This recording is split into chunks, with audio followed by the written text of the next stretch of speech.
هو الحبيب الذي ترجى شفاعته لكل هول من الأهوال مقتحم مولاي صل وسلم دائما أبدا على حبيبك خير الخلق كلهم. الحمد لله الحمد لله الذي هدانا لهذا وما كنا لنهتدي لولا أن هدانا الله والصلاة والسلام على رسول الله محمد بن عبد الله وعلى آله وصحبه حزب الله. أما بعد أوصيكم عباد الله وإياي أولا بتقوى الله ففعلوا ما أمركم الله وانتهوا عما نهاكم الله. قال الله سبحانه وتعالى في القرآن العظيم وفي الفرقان المجيد: أعوذ بالله من الشيطان الرجيم بسم الله الرحمن الرحيم وَلَقَدْ كَرَّمْنَا بَنِي آدَمَ صدق الله العلي العظيم. قال نبينا عليه الصلاة والسلام: إنما بعثت رحمة مهداة أو كما قال عليه الصلاة والسلام. السلام عليك يا صاحب الوقت جبهتي تحت نعالكم أعيذ بحكم النيابة عنكم. السلام على من اتبع الهدى. السلام عليكم ورحمة الله تعالى وبركاته. அளவற்ற அருளாளனும் நிகரற்ற அன்புடையோனுமாகிய எல்லாம் வல்ல அல்லாஹ்வின் திருநாமம் கொண்டு எனதுரையை நான் ஆரம்பம் செய்கின்றேன். அல்லாஹ்வினுடைய சாந்தியும் சமாதானமும் கண்களுக்கும் கல்புக்கும் குளிர்ச்சியான சர்தாரே தோஜஹான் ஹாத்தம நபியின் மக்கத்து ராஜா மதீனத்து ரோஜா இதய வேந்தர் உயிருக்கு உயிரான உயிரிலும் மேலான நாளை மறுமையில் யாருடைய கரத்தால் நீரருந்தினால் தாகம் எடுக்காதோ, யாருடைய கொடியின் கீழ் நிழல் பாரினால் வெயில் சுட்டரிக்காதோ, யாருடைய ஷஃபாஅத்தை கொண்டு மட்டுமே வெற்றி பெற முடியுமோ அப்படிப்பட்ட கண்மணி காரூண்ய நபி அகிலத்தின் அருட்கொடை அன்னலம் பெருமானார் முஹம்மதுர் ரசூலுல்லாஹ் ஸல்லல்லாஹு அலைஹி வஸல்லம் அவர்களின் மீதும் அவர்களை அன்று முதல் இன்று வரை என்றென்றும் பின்பற்றி வருகின்ற அனைத்து நல்லடியார் மீதும் உண்டாகுவதாக. ஆமீன். கண்ணியத்திற்குரிய அல்லாஹ் நல்லடியார்களே, அல்லாஹ் சுப்ஹானஹு வ தஆலா ஒரு புனிதமான மஜ்லிஸிலே நம்மை எல்லாம் ஒன்று சேர்த்து வைத்திருக்கிறான். எப்படி இந்த மஜ்லிஸிலே ஒன்று சேர்த்து நம்மை அல்லாஹ் சங்கைப்படுத்தினானோ இந்த உலகத்திலே, அதைப்போல் நாளை மறுமையில் கண்மணி முஹம்மதுர் ரசூலுல்லாஹி ஸல்லல்லாஹு அலைஹி வஸல்லம் அவர்களுடைய புனிதமான ஷஃபாஅத்தில் அல்லாஹ் நம்மை ஒன்று சேர்த்து வைப்பானாக. நாளை மறுமையில் ஏற்படக்கூடிய எல்லா விதமான அமளி துமளிகள் அனைத்திலிருந்தும் அல்லாஹ் நம்மையும் நம்முடைய பெற்றோர்மார்கள், மனைவி மக்கள், உஸ்தாதுமார்கள், உடன் பிறந்தவர்கள், உலக முஸ்லிம்கள் எல்லோரையும் பாதுகாத்து அருள் புரிவானாக. நாளை மறுமையில் படைப்புகளில் உயர்ந்த படைப்பான கண்மணி முஹம்மது ரசூலுல்லாஹி ஸல்லல்லாஹு அலைஹி வஸல்லம் அவர்களோடு சொர்க்கத்தில் உயர்ந்த சொர்க்கமான ஜன்னத்துல் ஃபிர்தௌஸ் என்ற சொர்க்கத்தில் நாயகத்திற்கு பணிவிடை செய்யக்கூடிய பாக்கியத்தில் அல்லாஹ் நம்மை ஒன்று சேர்த்து வைப்பானாக. நபிகள் பெருமானார் முஹம்மது ரசூலுல்லாஹி ஸல்லல்லாஹு அலைஹி வஸல்லம் அவர்களோடு அல்லாஹ்வை சந்திக்கக்கூடிய பெரும் பாக்கியத்தை அல்லாஹ் நமக்கு நசீபாக்கி அருள் புரிவானாக. இந்த உலகத்தில் வாழுகின்ற காலமெல்லாம் நோய் நொடிகள் இல்லாமல், மருத்துவ செலவுகளோ சிரமங்களோ இல்லாமல், மன வருத்தங்களோ சஞ்சலங்களோ இல்லாமல், உடல் ஆரோக்கியத்தோடு மன நிம்மதியோடு எல்லா மக்களிடத்திலேயும் அன்போடு அருளோடு வாழக்கூடிய பாக்கியத்தை அல்லாஹ் நமக்கு நசீபாக்கி தருவானாக. இந்த உலகத்தில் வாழுகின்ற காலமெல்லாம் யாரிடத்திலேயும் கையேந்து விடாமல், கடனும் வாங்கிவிடாமல், தன்மானத்தோடு தன்னிறைவோடு மனநிறைவோடு வாழக்கூடிய பாக்கியத்தை அல்லாஹ் நமக்கு நசீபாக்கி அருள் புரிவானாக. இந்த உலகத்தை விட்டும் பிரியக்கூடிய கடைசி நேரத்தில் லா இலாஹ இல்லல்லாஹ் முஹம்மதுர் ரசூலுல்லாஹ் என்ற திரு கலிமாவை சொன்னவர்களாக, கடன் இல்லாதவர்களாக, கடமைகளில் குறையில்லாதவர்களாக, கண்மணி ரசூலை கண்டவர்களாக, அல்லாஹுடைய பொருத்தத்தை பெற்ற நிலையில், அல்லாஹுவை பொருந்தி கொண்ட நிலையில், இது போன்ற இல்முடைய மஜ்லிஸிலோ அல்லது சஜிதாவிலோ மதினாவிலே நம்முடைய ரூஹுகள் பிரிவதற்கான வாய்ப்பை அல்லாஹ் நமக்கு நசீபாக்கி தந்து அருள் புரிவானாக. மிக குறிப்பாக நாம் சிறிய வயதில் இருந்தபோது நம்முடைய பெற்றோர்கள் எப்படி நம்மிடத்தில் பரிவோடு பாசத்தோடு அன்போடு அருளோடு கருணையோடு கிருபையோடு நடந்து கொண்டார்களோ அதைவிட கூடுதலாக அல்லாஹ் அவர்களிடத்தில் அன்போடு அருளோடு கருணையோடு கிருபையோடு நடந்து கொள்வானாக. நம்முடைய உஸ்தாதுமார்களிடத்திலையும் அல்லாஹ் அன்போடு அருளோடு நடந்து கொள்வானாக. குறிப்பாக இங்கே சங்கமித்திருக்கக்கூடிய இந்த பயானை செவிமடுத்து கொடுக்கக்கூடிய எல்லோருக்கும் அல்லாஹ் எல்லா வளங்களையும் நலங்களையும் நிரப்பமாக்கி இந்த உலகத்தையும் மறு உலகத்தையும் வெற்றிக்குரியதாக அல்லாஹ் ஆக்கி அருள் புரிவானாக. கண்ணியமான வாழ்வை அல்லாஹ் நமக்கு நசீபாக்கி தருவானாக. ஆமீன். கண்ணியத்திற்குரிய அல்லாஹ் நல்லடியார்களே, நபிகள் பெருமானார் முஹம்மதுர் ரசூலுல்லாஹ் ஸல்லல்லாஹு அலைஹி வஸல்லம் அவர்கள் பிறந்த இந்த புனிதமான மாதத்தில் மறுபடியும் ரசூலுல்லாஹி ஸல்லல்லாஹு அலைஹி வஸல்லம் அவர்களை பற்றி நாம் செய்திகளை சொல்ல கேட்க என்ற ஒரு சூழலிலேயே இருக்கிறோம். இது எதற்கானது என்று கேட்டால், ஆரம்பத்தில் நாம் ஒன்றை விளங்கிக் கொள்ள வேண்டும். அல்லாஹுடைய கட்டளை இது. அண்ணனும் பெருமானார் முஹம்மதுர் ரசூலுல்லாஹி ஸல்லல்லாஹு அலைஹி வஸல்லம் அவர்களை முழுமையான முறையில் தெரிந்து கொள்வது ஒவ்வொரு முஸ்லிம்களின் மீதும் கட்டாய கடமை. இது அல்லாஹுடைய கட்டளை. அல்லாஹு சொல்கிறான், வமா ஆதாக்குமுர் ரசூலு ஃபஹுதுஹு வமா நஹாக்கும் அன்ஹு ஃபன்தஹு. அல்லாஹுடைய தூதர் ஸல்லல்லாஹு அலைஹி வஸல்லம் அவர்கள் எதையெல்லாம் செய்ய வேண்டும் என்று சொல்லி செய்து அங்கீகரித்து காட்டினார்களோ அவைகள் எல்லாம் உங்களுடைய வாழ்க்கையில் இருக்க வேண்டும். எதை செய்யக்கூடாது என்று அண்ணலும் பெருமானார் முஹம்மதுர் ரசூலுல்லாஹ் ஸல்லல்லாஹு அலைஹி வஸல்லம் அவர்கள் நம்மை எச்சரிக்கை செய்தார்களோ அதிலிருந்து தவிர்ந்து கொள்ள வேண்டும் என்பது அல்லாஹுடைய கட்டளை. அப்ப இந்த கட்டளையை நாம் நிறைவேற்ற வேண்டும் என்று சொன்னால், நம்முடைய வாழ்க்கையில் இந்த கட்டளையை நாம் கடைபிடிக்க வேண்டும் என்று சொன்னால், கட்டாய கடமை. உலகத்தில் எது நமக்கு தெரிகிறதோ இல்லையோ, எதை பற்றி தெரிஞ்சுக்கிறோமோ இல்லையோ, படிக்கிறோமோ இல்லையோ, எது தெரிகிறதோ இல்லையோ, ரசூலுல்லாஹி ஸல்லல்லாஹு அலைஹி வஸல்லம் கட்டாயம் தெரிந்திருக்க வேண்டும்.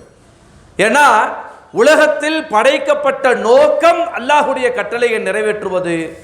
அல்லாஹுடைய கட்டளை ரசூலை பின்பற்றுங்கள் என்பது. ரசூலை பின்பற்றுங்கள் என்று சொன்னால் ரசூலை தெரிந்திருக்க வேண்டும். அந்த ரசூலை தெரிந்து கொள்ள வேண்டும் என்ற எண்ணத்தில் தான் இது போன்ற கூட்டங்கள். மறுபடியும் ஃபர்ஸ்ட் அங்க, ரெண்டாவது இங்க, மறுபடியும் ஜும்மால அங்க, எல்லா இடங்களிலேயும் பேசப்படுகிறது. நபியை பற்றி பேசப்படாத ஒரு இடம் கிடையாது, இல்லையா? எங்கேயாவது ஒரு இடம் சொல்ல முடியுமா, இந்த இடத்துல ரசூலுல்லாவை தொட முடியல, இங்க அவங்கள பத்தி பேசாம சபை முடிஞ்சிச்சு அப்படின்னு ஒரு இடத்தை கூட சொல்ல முடியாது. காரணம், எல்லா இடத்திலேயும் ரசூலுல்லாஹி ஸல்லல்லாஹு அலைஹி வஸல்லம் தேவைப்படுகிறார்கள். எல்லா இடத்திலேயும் ரசூலை நாம் படிக்க வேண்டியது கட்டாய கடமை என்ற அடிப்படையில் சொல்லித்தரப்படுகிறார்கள். நபி ஸல்லல்லாஹு அலைஹி வஸல்லம் அவங்கள பல கோணங்களில் நாம் பார்த்து கொண்டே இருக்கிறோம். உங்களுக்கு ஒரு செய்தி, உலகத்திலேயே ஒரு மனிதனுடைய வரலாறு அதிகமாக எழுதப்பட்டிருக்கிறது என்று சொன்னால் அது ரசூலுல்லாஹி ஸல்லல்லாஹு அலைஹி வஸல்லம் வரலாறு மட்டும்தான். ஜெர்மனில் இருக்கக்கூடிய ஒரு வரலாற்று ஆய்வாளர், அவர் சமீபத்தில் ஒரு புள்ளி விவரம் சொல்கிறார். உலகத்திலேயே இவரை பற்றித்தான் இத்தனை புத்தகங்கள் எழுதப்பட்டிருக்கிறது. கிட்டத்தட்ட 5 லட்சத்திற்கும் அதிகமான புத்தகங்கள். 5 லட்சத்திற்கும் அதிகமான புத்தகங்கள்.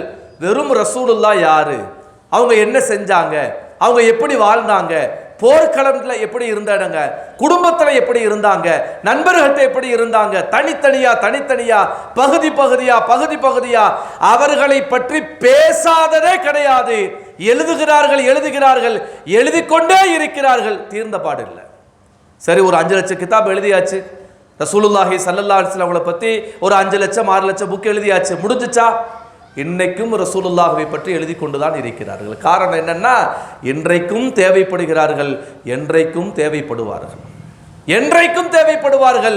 அவர்களுடைய வரலாறு அத்தனை முக்கியமானது. காரணம், இந்த உலகத்தில் மனிதன் மனிதனாக வாழ வேண்டும் என்று சொன்னால் அவன் ரசூலுல்லாஹி ஸல்லல்லாஹு அலைஹி வஸல்லம் அவர்களை படிக்க வேண்டும், ரசூலுல்லாஹி ஸல்லல்லாஹு அலைஹி வஸல்லம் அவர்களை பின்பற்ற வேண்டும்.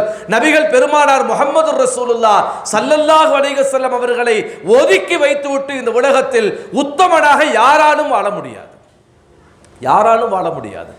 எல்லா சந்தர்ப்பங்களிலேயும் ரசூலுல்லாஹி ஸல்லல்லாஹு அலைஹி வஸல்லம் தேவை.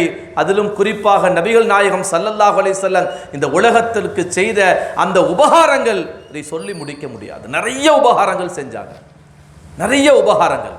ரசூல் ஸல்லல்லாஹு அலைஹி சொல்லுவாங்க, இன்னமா புஇஸ்து ரஹ்மத்தம் முஹ்தாத், இந்த சமூகத்திற்கான அத்துணை ரஹ்மத்துகளுக்கும் நான் வழிகாட்டியாக வந்திருக்கிறேன். அப்படித்தான் அல்லாஹ் என்னை அனுப்பினான், அப்படித்தான் இந்த மக்களுக்கு நான் இருக்கிறேன் என்று சொன்னார்கள். நமக்கெல்லாம் தெரியும், ஆரம்பத்தில் மக்காவில் வாழக்கூடிய காலகட்டத்தில் கடுமையான துயரங்கள், சொல்ல முடியாத சோதனைகள், தாங்க முடியாத வேதனைகள். அந்த வேதனைகள் தீருமா ஒரு கட்டத்தில் சஹாபாக்கள் முறையிடுறாங்க, யா ரசூலல்லாஹ், அல்லாஹ்வுடைய தூதரவர்களே, மதா நஸ்ருல்லாஹ், அல்லாஹ்வுடைய வேதனை எப்பொழுது வரும், அல்லாஹ்வுடைய உதவி எப்பொழுது வரும்? தொடர்ந்து எங்களை தொந்தரவு செய்கிறார்கள், வேதனைப்படுத்துகிறார்கள், ஒரு அமல் செய்ய முடியல, தொழுக முடியல, எதுவுமே செய்ய முடிய ரொம்ப சிரமமா இருக்குது என்று அந்த சஹாபாக்கள் ரசூலுல்லாஹி ஸல்லல்லாஹு அலைஹி வஸல்லம் கிட்ட முறையிட்ட பொழுது ஒரு கட்டத்தில் ரசூலுல்லாஹி ஸல்லல்லாஹு அலைஹி வஸல்லம் சொன்னாங்க, சரி, இங்க உங்களுக்கு சிரமமா இருக்குதா, நீங்க எங்க இந்த நஜ்ஜாசி மன்னரை நோக்கி, அபினிசியாவை நோக்கி நீங்கள் செல்லுங்கள், அவர் ஒரு நல்ல மனிதர், நல்லா பார்த்துக்குவார். நேராக மக்கள் ஒரு 60லேருந்து 70 பேர் என்ன செய்கிறாங்க, போகிறாங்க. ரசூலுல்லாஹி ஸல்லல்லாஹு அலைஹி வஸல்லம் உத்தரவு கேட்டு அங்கே போய் அந்த மக்களுக்கு மத்தியில் வாழ்கிறாங்க. மக்காவினுடைய காஃபிர்கள் வந்துடுறாங்க. அதை இதை சொல்லி மன்னரை குழப்பி விட்டு அந்த மக்களை அழைத்து விசாரிக்கும்படி ஒரு சூழல் உருவாயிருச்சு. நல்லா கவனிக்கணும். நபிகள் நாயகம் ஸல்லல்லாஹு அலைஹி வஸல்லம் அவங்களுடைய அந்த தோழர்கள் மன்னருடைய கட்டளையை, அழைப்பை ஏற்று மஜ்லிஸுக்கு போகிறாங்க. போனோன்னே நஜ்ஜாசி மன்னர் கேட்டார், நீங்கள் யார், என்ன செய்தி, எங்கே வந்திருக்கிறீங்க, என்ன, இதெல்லாம் விசாரிக்கிறார். இப்படி விசாரிக்கிறப்ப அவங்க முன்னாடியே பேசி வச்சுட்டாங்க. அவங்க என்ன கேள்வி கேட்டாலும் ஜாஃபர் இப்னு அபி தாலிப் அவங்க தான் பதில் சொன்னது ரலியல்லாஹு தஆலா அன்ஹு அப்படின்னு சொல்லி பேசி முடிச்சுட்டாங்க. ரசூலுல்லாஹி ஸல்லல்லாஹு அலைஹி வஸல்லம் அவருடைய சிறிய தந்தையின் மகன் ஜாஃபர் ரலியல்லாஹு தஆலா அவங்க அங்கே இருக்கிறாங்க. ஜாஃபர் ரலியல்லாஹு அங்கே இருக்கிறாங்க. நஜ்ஜாசி மன்னர் கூப்பிடுறாரு, கூப்பிட்டு விசாரிக்கிறாரு. விசாரிச்சு இஸ்லாம்னா என்ன, நீங்க புதுசா மதம் மாறி இருக்கிறீங்களே, இந்த மதத்தினுடைய நோக்கம் என்ன, இந்த மதத்தை எதை கொண்டு உங்களை கவர்ந்தது, இந்த மதம் ஏன் உள்ள போனீங்க, உங்க அத்தா அம்மா உங்களுடைய பாட்டம் பூட்ட எல்லாரும் வணங்கின அந்த சிலைகளை விட்டு இந்த மதத்திற்கு, இந்த மார்க்கத்திற்கு ஏன் வந்தீங்கன்னு கேட்கிறப்ப ஜாஃபர் இப்னு அபி தாலிப் ரலியல்லாஹு தஆலா அவர்கள் நீண்ட உரை நிகழ்த்துகிறார்கள். அதில் அவங்க சொன்ன வார்த்தைகள் ஒன்னொன்னும் ரொம்ப ரொம்ப முக்கியமான வார்த்தைகள், மிக முக்கியமான வார்த்தைகள். அவங்க சொன்னாங்க, நாங்க இந்த உலகத்துல எப்படி வாழ்ந்தோம், இப்பொழுது எப்படி இருக்கிறோம். சாராம்சம், நாங்க எப்படி இருந்தோம் தெரியுமா? ஜாஃபர் ரலியல்லாஹு சொல்றாங்க, நாங்க எப்படி இருந்தோம் தெரியுமா? விலங்குகளை விட கீழானவர்களாக நாங்கள் வாழ்ந்து கொண்டிருந்தோம். எங்களில் பலமானவர் பலகீனமானவரை யகுலு மின்னல் கவியுல் லஈஃப், உங்க சொன்ன வார்த்தை, யகுலு மின்னா அல் கவியுல் லஈஃப், பலமுள்ளவர் பலகீனமானவரை சாப்பிட்டு கொண்டிருந்தோம். அநியாயம், அக்கிரமோ சர்வசாதாரணம், விபச்சாரம் சர்வசாதாரணம், மது சர்வசாதாரணம், உறவுகளை துண்டித்தல் சர்வசாதாரணம், பழிவாங்குதல் சர்வசாதாரணம். எல்லா பாவங்களையும் செஞ்சு செஞ்சு செஞ்சு செஞ்சு நாங்க எப்படி இருந்தோம்னு கேட்டோம்னா விலங்குகளை விட கீழானவர்களாக நாங்கள் வாழ்ந்து கொண்டிருந்தோம். நபிகள் பெருமானார் முஹம்மது ரசூலுல்லாஹி ஸல்லல்லாஹு அலைஹி வஸல்லம் வர்றாங்க. எங்களுக்கு மத்தியில் 40 வருஷம் வாழ்ந்தாங்க. எங்கள்கிட்ட அவங்க சொன்னாங்க, பொய் சொல்லாத, உறவுகளை துண்டிக்காத, பழி வாங்காத, விபச்சாரம் செய்யாத, கோல் சொல்லாத, புறம் பேசாத, உலகத்துல வாழ்றப்ப யாருக்கும் அநீதம் இழைக்காதே, ஆணோ பெண்ணோ அடிமையோ அரசனோ எல்லோரும் அல்லாஹ்விற்கு முன்னால் சமமானவர்கள் அப்படிங்கிற அந்த செய்தியை நபிகள் பெருமானார் முஹம்மது ரசூலுல்லாஹ் எங்களுக்கு சொல்ல சொல்ல சொல்ல அது ஒரு புதுமையாக தெரிந்தது. நாங்கள் மனிதர்களாக மாற விரும்பினோம், இஸ்லாமிய மார்க்கத்தை ஏற்றுக்கொண்டோம். நாங்கள் மனிதர்களாக மாற விரும்பினோம், இஸ்லாமிய மார்க்கத்தை ஏற்றுக்கொண்டோம். ஜாஃபர் பின் அபி தாலிப் ரலியல்லாஹு தஆலா அவங்க சொன்ன வார்த்தை என்ன சொன்னார்? சுருக்கமா, விலங்குகளுக்கும் கீழாக இருந்தோம், மனித புனிதர்களாக ரசூலுல்லாஹி ஸல்லல்லாஹு அலைஹி வஸல்லம் மாற்ற வந்தார்கள், நாங்கள் அந்த மாற்றத்தை எதிர்பார்த்தோம், எனவே நாங்கள் இந்த மார்க்கத்தை ஏற்றுக்கொண்டோம் என்று ஜாஃபர் ரலியல்லாஹு தஆலா அவர்கள் சொல்லுவார். அதற்கு பின்னால் நஜாசி மன்னரும் இஸ்லாத்தை ஏற்றுக்கொண்டார் என்பது வரலாறு. நான் இங்கே எதை சொல்ல வர்றேன் அப்படின்னு கேட்டோம்னா, உலகத்தில் வாழ்கிறப்ப மனிதர்களுக்குன்னு சில கண்ணியம் இருக்குது, மனிதர்களுக்குன்னு சில கண்ணியம் இருக்குது. அந்த கண்ணியம் கொஞ்சம் கூட இல்லாமல் கீழான நிலையில் வாழ்ந்த அந்த மக்களை பிடித்து தூக்கி கழுவி சுத்தம் பண்ணி மனிதர்களாக அல்ல மனித புனிதர்களாக நபிகள் பெருமானார் முஹம்மது ரசூலுல்லாஹ் ஸல்லல்லாஹு அலைஹி வஸல்லம் மாற்றி அமைக்கிறார்கள் என்று சொன்னால், இந்த உலகத்தில் அவர்கள் செய்த பல்வேறு புரட்சிகளில் மிக முக்கியமான ஒரு புரட்சி மனிதனை மனிதனாக வாழ வைத்தது. மனிதனை மனிதனாக வாழ வைத்தது. எப்படிப்பட்ட ஒரு சூழல்? பெற்றோர்களை மதிக்காத ஒரு சூழல், மனைவியை மதிக்காத ஒரு சூழல், பிள்ளைகளை மதிக்காத ஒரு சூழல், யாருக்கும் எந்த மரியாதையும் இல்லை, யாருக்கும் எந்த கண்ணியமும் இல்லை.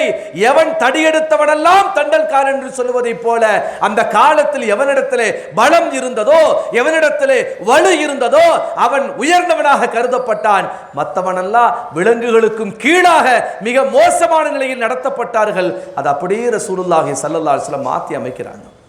உங்களுக்கெல்லாம் தெரியும், நஜ்ஜாசி மன்னர்கிட்ட இந்த காஃபிர்கள் மக்காவுடைய குறைசிகள் சொல்கிறப்ப என்ன சொன்னாங்க அப்படின்னு கேட்டோம்னா, புதுசாக முகம்மதுன்னு வந்துட்டு ஒரு சில சட்டங்கள் எல்லாம் சொல்கிறாரு. அது எப்படி சட்டம்னா, பொம்பளைகளை மதிக்க சொல்கிறாரு. அவர் சொன்ன வார்த்தை, மக்காவினுடைய காஃபிர்கள் சொன்ன வார்த்தை, அடிமைகளுக்கு சம உரிமை கொடுக்க சொல்லுகிறார், ஏழைகளை பணக்காரோடு சேர்ந்து இருக்க சொல்லுகிறார். இதெல்லாம் சாத்தியமா? நம்ம கண்ணியம் என்ன ஆகிறது? இவர்களெல்லாம் இப்படித்தான் இருக்க வேண்டும், இவர்களை மேலே கொண்டு வந்து விட்டால் நாம் எங்கே போவது?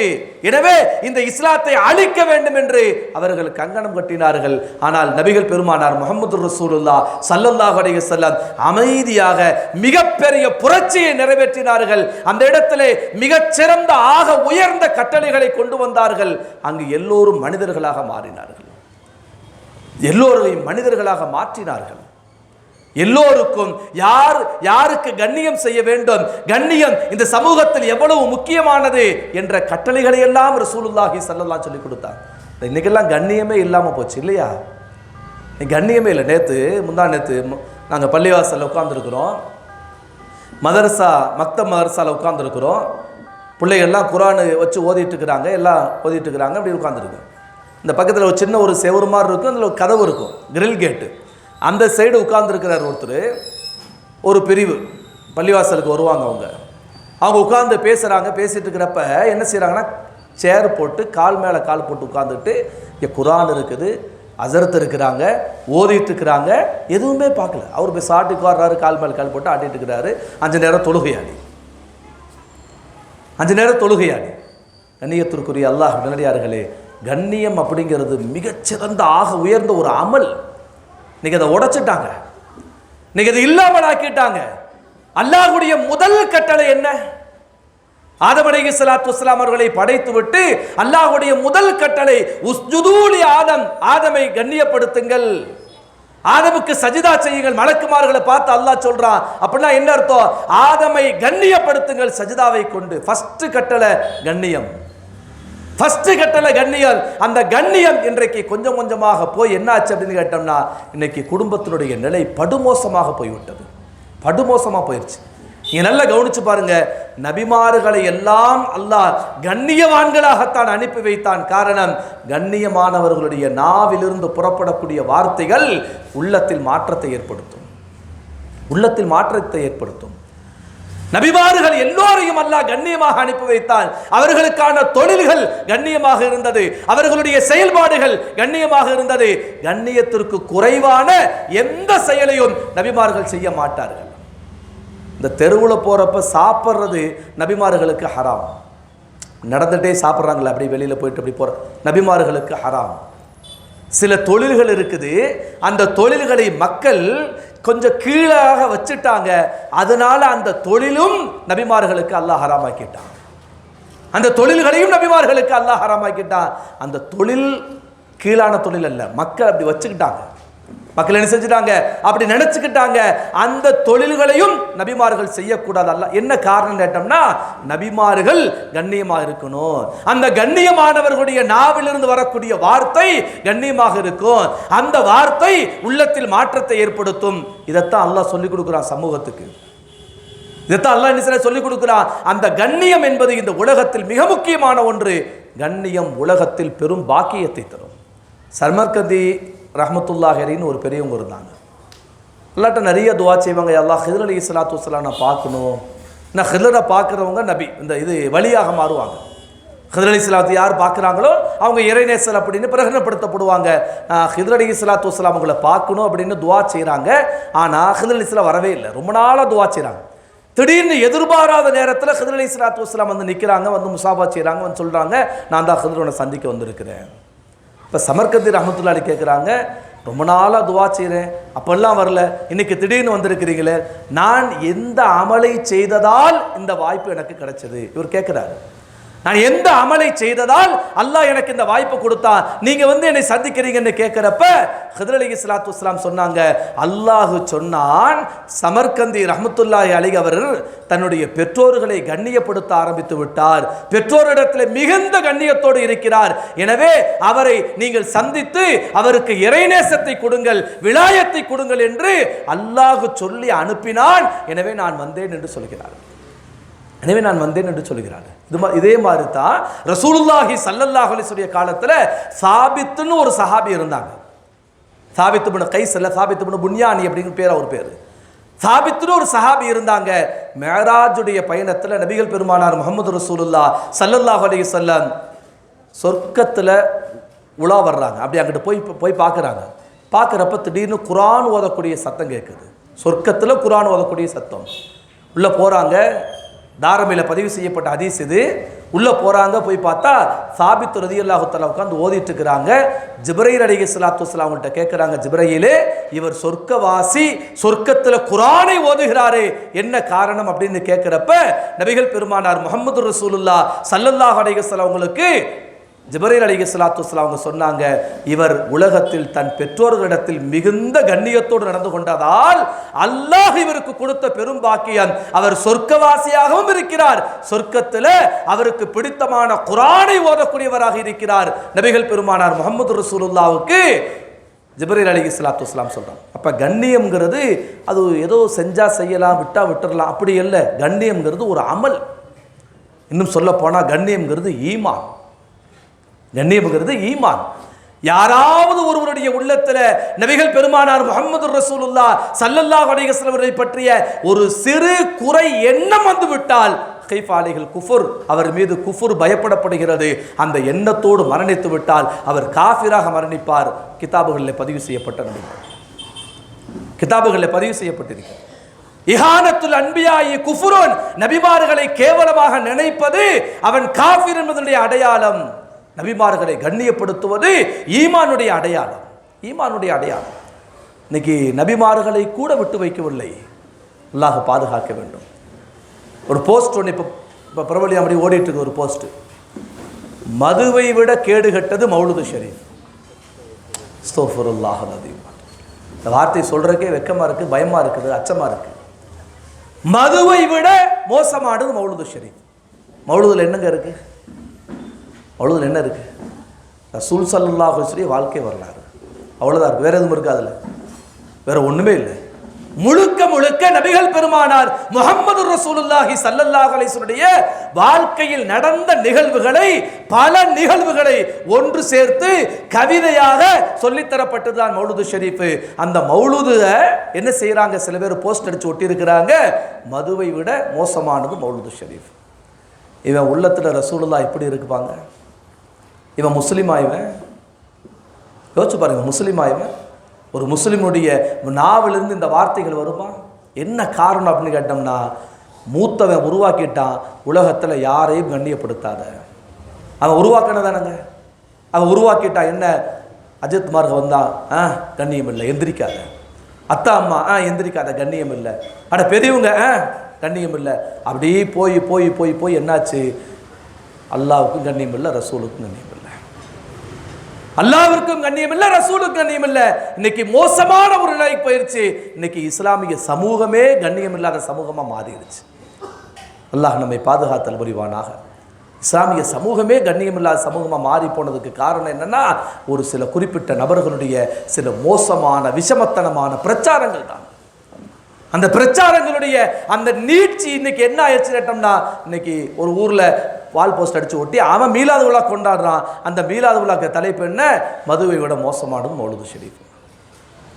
கண்ணியத்திற்குரிய அல்லாஹ் நன்றியால, கண்ணியம் அப்படிங்கிறது ரொம்ப முக்கியமான ஒன்று. அல்லாஹ்வை கண்ணியப்படுத்துங்கள், ரசூலுல்லாஹி ஸல்லல்லாஹு அலைஹி வஸல்லம் சொன்னவார்கள். அல்லாஹ்வை கண்ணியப்படுத்துங்கள். அல்லாஹ் என்ற வார்த்தையை நீங்கள் அல்லாஹ்னு சும்மா சாதாரண லாம் போட்டு சொன்னா ஹராமு. அல்லாஹ் வாய் நிரம்ப சொல்லணும், அதான் கண்ணியம், அதான் கண்ணியம்.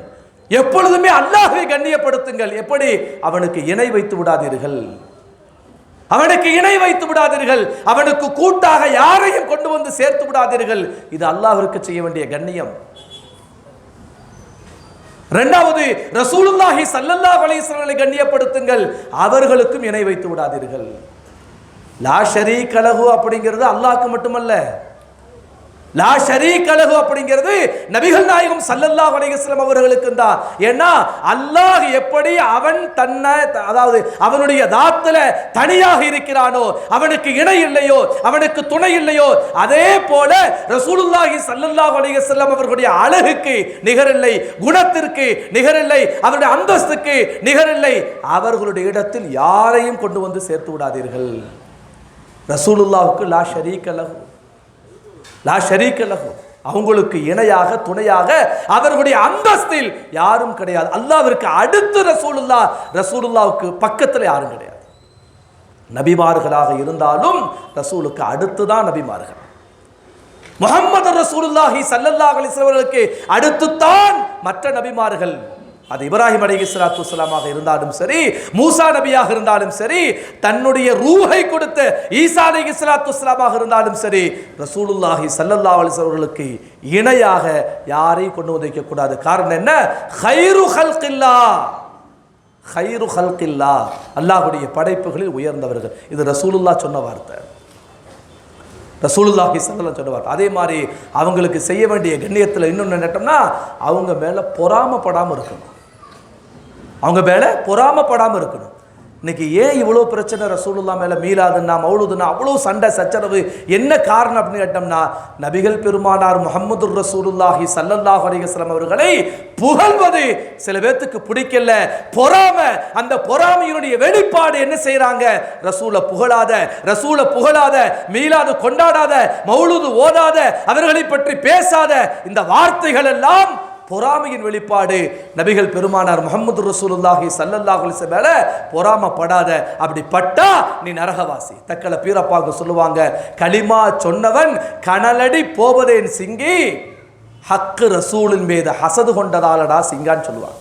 அது மாதிரி ரசூலுல்லாஹி ஸல்லல்லாஹு அலைஹி வஸல்லம் அவங்களை கண்ணியப்படுத்தணும். எப்படி கண்ணியப்படுத்தணும்? ஒவ்வொரு முறையும் இருக்குது. அவங்கவுங்களுக்கு முடிஞ்ச மாதிரி கண்ணியப்படுத்தினாங்க.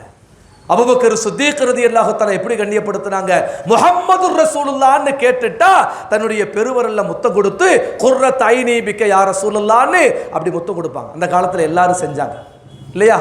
நம்ம வீடுகளில் பாங்க சொல்லிட்டா தலையில் என்ன செய்வாங்க? பெண்கள் சேலையை போட்டுக்குவாங்க, தலையை மூடிக்குவாங்க. அஷ்ஹது அன்ன முஹம்மது ரசூலுல்லாஹ்னா இப்படி அழகா செய்வாங்க. முஸ்னத் ஃபிர்தௌஸில் பதிவு செய்யப்பட்ட நபிமொழி இந்த நபிமொழி. இது ரசூலுல்லாஹ்வே கற்றுக் கொடுத்தது, ரசூலுல்லாஹ் கற்றுக் கொடுத்தது. இது ஒரு வகையான கண்ணியம். நபிகள் பெருமானார் முஹம்மது ரசூலுல்லாஹ் ஸல்லல்லாஹு அலைஹி வஸல்லம் வர்றப்ப எந்திரிச்சு நிக்கிறது அது ஒரு கண்ணியம். ரசூலுல்லாஹி ஸல்லல்லாஹு அலைஹி வஸல்லம் ஹஸ்ஸான் இப்னு சாபித் ரலியல்லாஹு அன்ஹு எந்திரிச்சு நின்றாங்களே, இது சொர்க்கத்தின் அமல் என்று சொன்னார்களே, அது ஒரு வகையான கண்ணியம். ரசூல் ஸல்லல்லாஹு அலைஹி வஸல்லம் முன்னாடி சத்தமிட்டு பேசாமல் இருப்பது ஒரு கண்ணியம். சத்தமிட்டு பேசாமல் இருப்பது ஒரு கண்ணியம். அப்ப நபிகள் நாயகம் ஸல்லல்லாஹு அலைஹி வஸல்லம் கண்ணியப்படுத்துங்கன்னா, நபி ஸல்லல்லாஹு அலைஹி வஸல்லம் அவங்களுக்கான கண்ணியம் என்ன? அவர்களுக்கு வேற யாரையும் ஷரீக்காக்காம இணையாக்காம இருக்கிறது, அவங்க மேல பொறாமப்படாம இருக்கிறது, அவர்களுடைய பெயரை கேட்டா பரவசம் அடைவது, அவருடைய பெயரை கேட்டால் ஸலவாத்து சொல்லுவது, அந்த ஸலவாத்தோடு கண்களில் ஒற்றிக்கொள்வது, இது எல்லாம் ரசூலுக்கு செய்ய வேண்டிய கண்ணியம். அது எல்லாத்தோட ரொம்ப முக்கியம். ரசூலுல்லாஹி ஸல்லல்லாஹு அலைஹி வஸல்லம் வாக்குகளுக்கு கட்டுப்பட்டு நம்முடைய வாழ்வை அமைத்துக் கொள்வது, அவங்களுடைய வார்த்தைக்கு கட்டுப்பட்டு நம்முடைய வாழ்வை அமைத்துக் கொள்வது, இதுவும் ரசூலுக்கு செய்ய வேண்டிய கண்ணியம். அடுத்து மூணாவது, பெற்றோர்களுக்கு கண்ணியம்.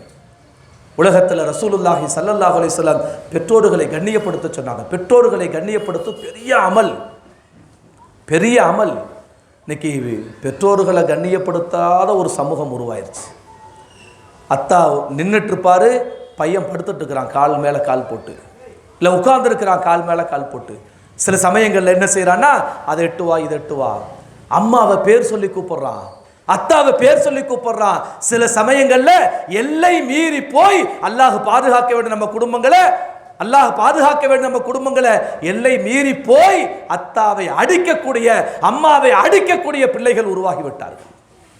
நவுது பில்லாஹி மின்ஹா. எவ்வளவு மோசமான ஒரு செயல் இந்த செயல், எவ்வளவு மோசமான ஒரு அநாகரிகமான செயல் இந்த செயல். நபிகள் பெருமானார் முஹம்மது ரசூலுல்லாஹ் ஸல்லல்லாஹு அலைஹி வஸல்லம் சொன்னாங்க, சில அமல்கள், அந்த அமல்களுக்கான கூலி இந்த உலகத்திலே கிடைக்கும், சில பாவங்கள், அந்த பாவங்களுக்கான தண்டனை இந்த உலகத்திலே கிடைக்கும். அதுல ஒண்ணு என்ன? உன்னுடைய தாய் தந்தையின் துஆவை பெறுவதற்கான அமலை செய்தால் இந்த உலகம் உனக்கு சிறப்பாக இருக்கும். உன்னுடைய தாய் தந்தையினுடைய பதுவாவை நீ பெற்றுக்கொண்டால் இந்த உலகத்திலேயே சர்வநாசம் அடைவாய் நீ. நபிகள் நாயகம் ஸல்லல்லாஹு அலைஹி வஸல்லம் சொன்ன வார்த்தை இன்னைக்கு சாதாரணமாக போச்சு. பெற்றோர்களுக்கும் ஷிர்க் வைக்கக்கூடாது, அல்லாஹ்வுக்கு ஷிர்க் வைக்கக்கூடாது, ரசூலுக்கு, பெற்றோர்களுக்கும் ஷிர்க் வைக்கக்கூடாது. பெற்றோர்களுடைய இடத்துல பெற்றோர்கள் தான் இருக்க வேண்டுமே தவிர வேறு யாரும் வந்துவிடக்கூடாது. நபிகள் நாயகம் ஸல்லல்லாஹு அலைஹி வஸல்லம் சொன்னாங்க, கியாமத்தினுடைய அடையாளம். பெரும்பாலும் நாம் எப்படி நினச்சிக்கிறோன்னா, கியாமத்துடைய அடையாளம்னா இது நடந்தால் உலகம் அழிஞ்சிடும் அப்படின்னு நினச்சிக்கிறோம். இதை இப்படி எடுக்கணும், நம்ம இப்படி விளங்கிடாத. என்னன்னா, சில பாவங்கள் உலகத்தையே அழித்து விடும். அந்த பாவத்தில் ஒரு பாவம் என்னன்னு கேட்டோம்னா, நபிகள் நாயகம் ஸல்லல்லாஹு அலைஹி வஸல்லம் சொன்னாங்க, அத்தாவுடைய இடத்துல நண்பனை கொண்டு வந்து வைப்பான். இன்னைக்கு இருக்கா இல்லையா? எங்கள் அத்தாவெல்லாம் சும்மாடா, நீ இல்லைன்னா என்னடா மாப்பிள்ள அப்படின்னு விட்டு நண்பர்களை கொண்டு வந்து வைக்கிறான். வேறொருத்தரை கொண்டு வந்து அத்தாவாக அறிமுகப்படுத்துறான், வேறொருத்தனை அத்தாவுடைய இடத்துல வைக்கிறான். அத்தா தேவையில்லை, நண்பன் போதும் சொல்றான். நபிகள் நாயகம் ஸல்லல்லாஹு அலைஹி வஸல்லம் சொன்னாங்க, எந்த சமூகத்திடம் இந்த பாவம் வந்து விடுகிறதோ, எந்த பாவம் தந்தையின் ஸ்தானத்தில் நண்பனை கொண்டு வந்து வைக்கக்கூடிய பாவம் வருதோ, அந்த சமூகத்தின் அந்த பாவத்தால் இந்த உலகமே அழிந்து போகும். ரசூலுல்லாஹி ஸல்லல்லாஹு அலைஹி வஸல்லம் எச்சரிக்கை செய்கிறார்கள். பெற்றோர்களை கண்ணியப்படுத்த வேண்டும். பெற்றோர்களை கண்ணியப்படுத்தலைன்னா அல்லாஹ் யாராக இருந்தாலும் தண்டனை கிடைக்கும், யாராக இருந்தாலும் சரி. தஃசீர்களிலே பதிவு செய்வார்கள், யூசுப் அலைஹிஸ்ஸலாத்து வஸ்ஸலாம் ஏன் 10-15 வருஷம் ஜெயிலில் இருந்தாங்க, கைதியாக சிறைச்சாலையில் ஏன் இருந்தார்கள், அங்கே ஏன் சிரமப்பட்டாங்க அப்படிங்கிறதுக்கு பல காரணங்கள் எழுதுவாங்க. அதில் ஒரு காரணம் என்னன்னா, யூசுப் அலைஹிஸ்ஸலாத்து வஸ்ஸலாம் சின்ன வயசில் கனவு வாங்குறாங்க. நமக்கு எல்லாம் தெரியும், பல தடவை கேட்ட சரித்திரம். சூரியனும் சந்திரனும் அஹத அஷர கௌகப 11 நட்சத்திரங்களும் எனக்கு சிரம்பணிவதாக நான் கனவு கண்டேன் அப்படின்னு சொல்றாங்க. அப்படி அந்த கனவு காணுகின்ற பொழுது நான் உட்கார்ந்திருந்தேன், அந்த 11 பேரும் சூரியனும் சந்திரனும் எனக்கு சஜிதா செய்வதாக நான் கனவு கண்டேன்னு சொல்றப்ப யூசுப் அலைஹிஸ்ஸலாத்து வஸ்ஸலாம் உட்கார்ந்திருந்தாங்க. யூசுப் அலைஹிஸ்ஸலாம் உட்கார்ந்திருந்தாங்க. அந்த சூரியன் சந்திரன் என்பது பெற்றோர்களை கண்ணியப்படுத்தக்கூடிய விதத்தில் எழுந்து நிற்கல, அதனால அவர்கள் சிறைச்சாலையில் இருந்தார்கள் என்று ஹதீஸ்களில் இருந்து தஃசீரிலிருந்து எடுத்து சொல்றாங்க. இப்போ பெற்றோர்களுக்கு கண்ணியம் செய்யலைன்னா அது நபியாக இருந்தாலும் அல்லாஹ் சில சமயங்களில் சில தண்டனைகளை கொடுத்துருவான். அல்லாஹ் நம்மை பாதுகாத்தல் புரிவானாக. கண்ணியம் கொடுத்துட்டோம் அப்படின்னா உலகத்திலேயே சொர்க்கம் தான். உலகத்திலே நபிகள் நாயகம் ஸல்லல்லாஹு அலைஹி வஸல்லம் சொன்னாங்க, நான் வருகின்ற பொழுது எனக்காக யாரும் எழுந்து நிற்க வேண்டாம்னு சொன்னாங்க. சொன்னாங்களா இல்லையா? புகாரில் உள்ள ஹதீஸ். அதே புகாரில் தான் பல ஹதீஸ் இருக்குது, எந்திரிச்சு நில்லுங்க அப்படின்னு சொல்கிறதுக்கு ஹதீஸ் இருக்குது. இதை வச்சுக்கோங்க. நான் வருகின்ற பொழுது எனக்காக யாரும் எழ வேண்டாம்னு சொன்னாங்க. ஆனால் நபிகள் நாயகம் ஸல்லல்லாஹு அலைஹி வஸல்லம் உட்கார்ந்து மஜ்லிஸ்ல சஹாபாக்களுக்கு மத்தியில் பேசிட்டு இருக்கிறாங்க. தூரத்தில் ஒரு வயதான ஒரு மூதாட்டி வர்றாங்க. யார் அது? வயதான மூதாட்டி ஒருத்தர் வர்றாங்க. வர்றதை பார்த்துட்டு ரசூலுல்லாஹி ஸல்லல்லாஹு அலைஹி வஸல்லம் எந்திரிக்கிறாங்க, தன்னுடைய சால்வை எடுக்கிறாங்க, தான் அமர்ந்த இடத்தில் விரிக்கிறார்கள். அந்த தாயை உட்கார வச்சு சங்கைப்படுத்தி கண்ணியப்படுத்தி அனுப்புறாங்க. யாரு? 10 மாசம் சுமந்து பெற்றெடுத்த தாய் அல்ல, 2 வருஷம் பால் கொடுத்த தாய் ஹலிமத்து சாதியா ரலியல்லாஹு தஆலா அன்ஹா. ஹலிமத்து சாதியா ரலியல்லாஹு தஆலா அன்ஹா வர்றாங்க. அந்த தாய்க்கு ரசூலுல்லாஹ் எந்திரிச்சு நின்று தன் சால்வையை கீழே விரிச்சு உட்கார வச்சு சங்கைப்படுத்தி கண்ணியப்படுத்தி அனுப்பி வைக்கிறாங்க. போனதற்கு பின்னால் தான் ரசூலுல்லாஹி ஸல்லல்லாஹு அலைஹி வஸல்லம் உட்கார்ந்தாங்க. ரசூலுல்லாஹி ஸல்லல்லாஹு அலைஹி வஸல்லம் உட்கார்ந்தாங்க. 10 மாசம் சுமந்த தாய் அல்ல, 2 வருடம் பால் கொடுத்த தாய். அந்த பால் கொடுத்த தாய்க்கு இவ்வளவு கண்ணியம் என்று சொன்னால், சுமந்து பெற்றெடுத்த தாய்க்கு எவ்வளவு கண்ணியம் கொடுக்கணும்? எவ்வளோ கண்ணியம் கொடுக்கணும்? இன்னைக்கு நாம் என்ன கண்ணியம் கொடுத்துட்டோம்? கண்ணியத்திற்குரிய அல்லாஹ் நல்லடியார்களே, நபிகள் நாயகம் ஸல்லல்லாஹு அலைஹி சொன்னாங்க, உலகத்திலேயே உன்னை வெகு விரைவாக அழிக்கக்கூடிய பாவம் உன்னுடைய பெற்றோர்களை நோவினைப்படுத்துவது. மனசளவுல கூட அவர்களை காயப்படுத்தி விடாதே. அல்லாஹ் அழகா சொல்லுவான், வக்ஃபிது லஹுமா ஜனாஹல் துல்லி, வக்ஃபிது லஹுமா ஜனாஹல் துல்லி. அல்லாஹ் சொல்றான், உன் பெற்றோர்களுக்கு முன்னால் நீ எப்படி நிக்கணும் தெரியுமா? இப்படி இல்லை. நீ படிச்சிருக்கலாம் 1000, உங்ககிட்ட காசு இருக்கலாம், செல்வம் இருக்கலாம், வீடு இருக்கலாம், எல்லாம் இருக்கலாம், உங்க அத்தா உனக்கு கீழே இருக்கலாம், ஆனா அவர் உன் தந்தை, அது உன் அம்மா. அந்த சிந்தனை கல்புக்குள்ள வந்துட்டா நீ எப்படி இருக்கணும்? வக்ஃபிது லஹுமா ஜனாஹல் துல்லி. அம்மாவுக்கு முன்னாடி நீ எப்படி இருக்கணும்? ஜனாஹல் துல்லி. இந்த இந்த இது இந்த இந்த ஆயத்துக்கு ராசி ரஹ்மத்துல்லாஹி அலைஹி அவங்க ஒரு அழகான ஒரு உதாரணம் சொல்லுவாங்க. இந்த பருந்து, ராஜாளி பருந்து இருக்கு பார்த்தீங்களா, சில சமயங்களில் சண்டை போடும், போட்டி வச்சுக்கும். அப்படி 2 போட்டி போட்டு ஒன்று ஜெயிச்சிடும். ஜெயிச்சொன்ன ஒன்று ஜெயிச்சிடும், ஒன்று தோத்துருமில்ல. அந்த தோத்த பறவை தன் தோல்வி எப்படி ஒத்துக்கொள்ளும் அப்படின்னு கேட்டோம்னா, தன்னுடைய அந்த ரெக்கை இருக்க பார்த்தீங்களா, அந்த ரெக்கை ஃபுல்லாக விரித்து அப்படியே கீழே தலையை குனிஞ்சு அந்த ரெக்கையை அந்த அப்படியே இந்த பூமியில் வச்சு சஜிதா செய்கிற மாதிரி அப்படியே என்ன செஞ்சிடும்? கீழே குனிஞ்சு பணிஞ்சு தன் தோல்வியை ஒப்புக்கொள்ளும். அது மாதிரி உன்னுடைய பெற்றோர்களிடத்தில் இருக்க வேண்டும் என்று சொல்கிறது குர்ஆன். அது மாதிரி இருக்கணும். நீ எவ்வளவு உயர்ந்த இடத்தில் இருந்தாலும் உன் பெற்றோர்களுக்கு நீ பிள்ளை. அவர்களுடைய காலுக்கடிகளை தான் உன்னுடைய சொர்க்கமே தவிர உங்கள்கிட்ட இருக்கிறது கொண்டு சொர்க்கம் அல்ல. நான் நிறைய அமல் செஞ்சுட்டேன், எங்கள் அம்மா அத்தாவில் ஹஜ்ஜுக்கே போகல, நான் வருஷம் ஹஜ்ஜுக்கு போகிறேன். நீ எங்கே வேண்டுமானாலும் போ, பிரச்சனை இல்லை. நீ என்ன வேண்டுமானாலும் செய், பிரச்சனை இல்லை. ஆனால் அம்மா அத்தாவுடைய துஆ இல்லாமல், திருப்தி இல்லாமல் அல்லாஹுடைய திருப்தியும் இல்லை, சொர்க்கமும் இல்லை. இன்னைக்கு பெற்றோர்களை எப்படி கண்ணியப்படுத்துறாங்க? இன்னைக்கு நபிகள் நாயகம் ஸல்லல்லாஹு அலைஹி வஸல்லம் எப்பேற்பட்ட கண்ணியத்தை கொடுத்தார்கள் பெற்றோர்களுக்கு, எப்பேற்பட்ட கண்ணியத்தை கொடுத்தாங்க. இன்னைக்கு கோச்சுக்க கூடாது, பெற்றோர்களும் கண்ணியமாக நடந்து கொள்வதில்லை. அதையும் நம்ம பார்க்கணும். அது ஒரு பக்கத்தில் இருக்குது. அதுவும் என்னதுக்கு இருக்குது? இன்னைக்கு அம்மா அத்தா 2 பேரும் ஒரு காலத்தில் இருந்தாங்கன்னா பக்கத்தில் பிள்ளைங்க வர்றதுக்கு யோசிப்பாங்க, என்ன சொன்னாலும் பிள்ளைங்க கேட்பாங்க. அதெல்லாம் ஒரு இன்னைக்கு நண்பன் அப்படின்னு தோல் மேலே கை போட்டு ஃப்ரெண்ட்ஷிப்பாக இருக்கணும் அப்படின்னு இன்னைக்கு அந்த டிவியிலலாம் அதெல்லாம் சொல்லி கொடுத்துட்டானுங்களா. அப்படி தோளுக்கு மேலே வளர்ந்துட்டான், உன்னை அப்படியே ஃப்ரெண்டாக போயிடணும், நண்பனாக போயிடணும், எல்லாமே சகஜமாக பேசிக்கிறது. இல்லை இல்லை, அத்தா என்னைக்கு அத்தாவாக தான் இருக்கணும், நண்பனாவெல்லாம் இருக்கக்கூடாது. அம்மா எப்பயும் அம்மாவா தான் இருக்கணும். அது பிள்ளைகளுக்கு அம்மா அத்தாவாகத்தான் பெற்றோர்கள் இருக்கணும். நீங்க இறங்கி வந்தா அவங்க மேலே ஏறி போயிடுவாங்க, மேலே ஏறி போயிடுவாங்க. செல்லம் கொடுக்கறது வேற, அவங்களுக்கு தேவையானது வாங்கி கொடுக்கறது வேற. ஆனால் வழிகாட்ட வேண்டிய நேரத்தில் சரியான முறையில் வழிகாட்ட வேண்டும், பண்படுத்த வேண்டிய நேரத்தில் சரியான முறையில் பண்படுத்த வேண்டும். இதைத்தான் நபிகள் நாயகம் ஸல்லல்லாஹு அலைஹி வஸல்லம் செஞ்சாங்க. சுப்ஹானல்லாஹ். நபி ஸல்லல்லாஹு அலைஹி வஸல்லம் ஃபாத்திமாவை நேசித்ததை போல யாரையும் நேசிக்கவில்லை. வெளியூர் போறதா இருந்தா போறதுக்கு முன்னாடி பார்ப்பாங்க, வர்றதா இருந்தா ஃபர்ஸ்ட் ஃபாத்திமா வீட்டுக்கு வந்துட்டு தான் வருவாங்க ரலியல்லாஹு தஆலா அன்ஹா. ரசூல் ஸல்லல்லாஹு அலைஹி வஸல்லம் உட்கார்ந்துருப்பாங்க வீட்டில், ஃபாத்திமா நாயகி வர்றாங்கன்னா ரசூலுல்லாஹ் எந்திரிச்சுப்பாங்க. வந்தோடனே ஃபாத்திமா ரலியல்லாஹு நெத்தியில முத்தம் கொடுத்து ஆற தழுவி உட்கார வச்சு கண்ணியப்படுத்துவாங்க. ஆயிஷா ரலியல்லாஹு சொல்லக்கூடிய செய்தி இது. அவ்வளவு தூரம் பாசத்தை காட்டினாலும் கூட ஒரு அடிமை இருந்தா கொடுங்க வீட்டு வேலை செய்யறதுக்கு அப்படின்னு வர்றப்ப நபிகள் நாயகம் ஸல்லல்லாஹு அலைஹி வஸல்லம் அடிமை கொடுத்தாங்களா? அடிமையை என்ன செஞ்சாங்க? இல்லைம்மா இப்படி செய்யுங்க. இதுதான் வளர்ப்பு, இதுதான் பண்படுத்துதல். இந்த பக்குவப்படுத்துதல் இன்னைக்கு இல்லை. அதனால இன்னைக்கு என்ன ஆச்சு தெரியுமா? பெத்தவங்க சரியா இல்லை, பிள்ளைங்க சரியா வளரல.